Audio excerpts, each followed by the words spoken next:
बबलू हाथी अपने धुन में जंगल में चला जा रहा था। जैसे लग रहा था कि उसके दिमाग में कुछ उलझन चल रही है।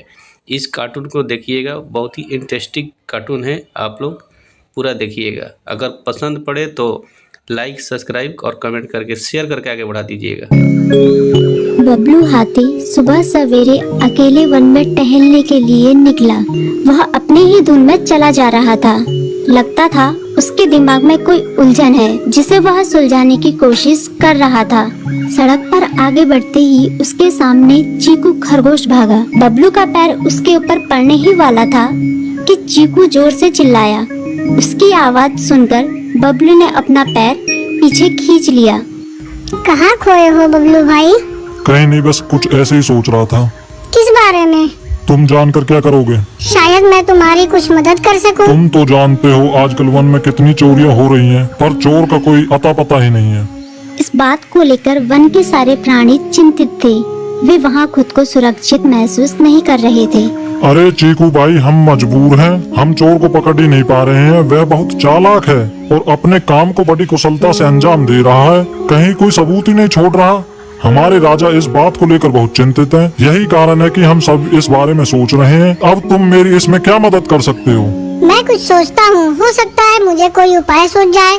प्रयास करने में कोई हर्ज तो नहीं है। तुम ठीक कहते हो चीकू, लेकिन वन के गुप्तचर भी अभी तक इसका कोई हल नहीं निकाल सके। इतना कहकर वे चुप हो गए। बबलू की बातों ने चीकू को सोचने के लिए मजबूर कर दिया। चीकू को उदास देखकर बबलू बोला, तुम अपना मन छोटा मत करो। मुझे अच्छा लगा कि तुमने मेरी परेशानी को समझा। कभी मैं भी इस वन के लिए गुप्तचर का काम करता था। एक बार मेरी टांग टूट जाने से मेरे अंदर फुर्ती नहीं रही। तब से मैंने यह काम छोड़ दिया। चीकू, तुम चाहो तो यह काम दोबारा कर सकते हो। वन के प्राणी ज्यादातर दिन में भोजन की तलाश करते हैं, वे रात को आराम करते हैं। तुम दिन रात दोनों में ही भोजन की तलाश में निकल सकते हो।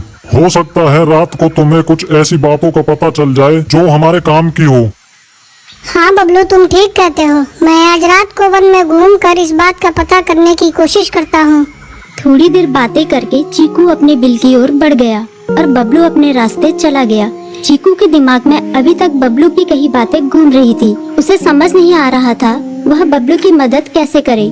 दिन भर वह उसी उधेड़-बुन में लगा रहा।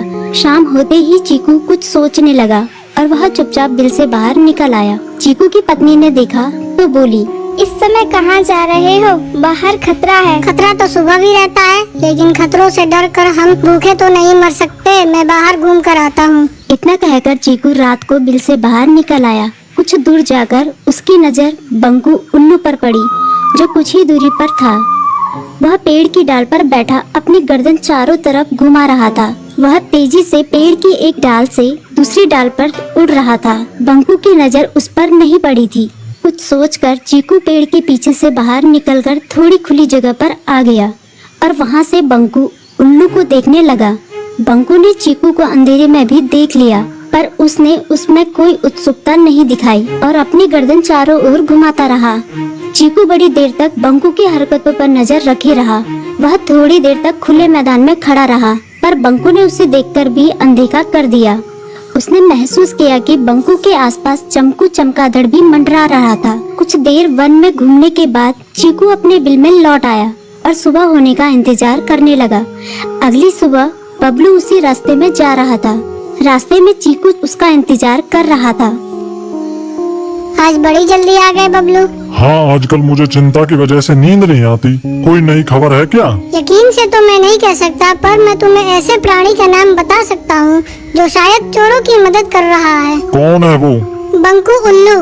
इतना कहकर चीकू ने रात की घटना उसे ज्यों की त्यों सुना दी। इसे सुनकर बबलू का माथा ठनका। बबलू की आंखें चौंधिया गई। तुम ठीक कह रहे हो। मुझे आज रात बंकू और चमकू पर नजर रखनी होगी। इतना कहकर वे दोनों अपने अपने रास्ते चले गए। बबलू रात को अपने साथियों के साथ बंकू पर नजर गड़ाए रहा।